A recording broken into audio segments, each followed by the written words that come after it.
अस्सलाम वालेकुम dear students. आज हम चैप्टर 8 का सेकंड लेक्चर स्टार्ट करने लगे हैं, जिसमें हमने पढ़ना है लॉ ऑफ मास एक्शन। इससे प्रीवियस लेक्चर में हमने रिवर्सिबल रिएक्शंस पढ़े और हमने पढ़ा कि रिवर्सिबल रिएक्शन में डायनामिक इक्विलिब्रियम कैसे इस्टेब्लिश होता है। उसी से रिलेटेड सीएम गोल्डबर्ग और पीवेज ने 1864 में एक लॉ दिया जिसको हम लॉ ऑफ मास एक्शन कहते हैं। Law of mass action basically deal करता है state of dynamic equilibrium of the reversible reactions. ये बहुत इम्पॉर्टेंट लॉ है और प्रैक्टिकल कैलकुलेशन में बहुत ज़्यादा रोल है इसका।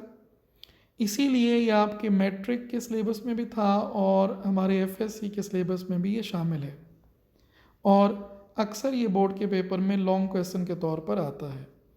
तो सबसे पहले हम स्टार्ट करते हैं इसकी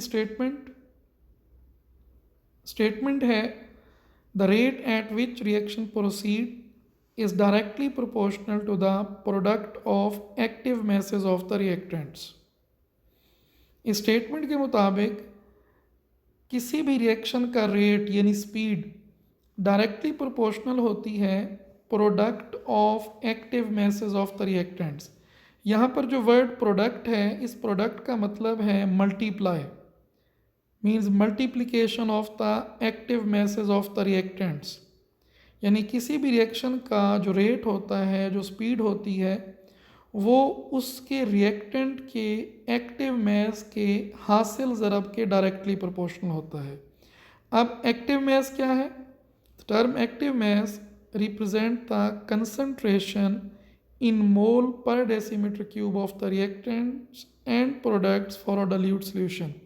किसी भी रिएक्टेंट या प्रोडक्ट की कंसंट्रेशन अगर मोल पर डेसीमीटर क्यूब में दी गई हो तो उसको हम एक्टिव मैस का नाम दे देते हैं।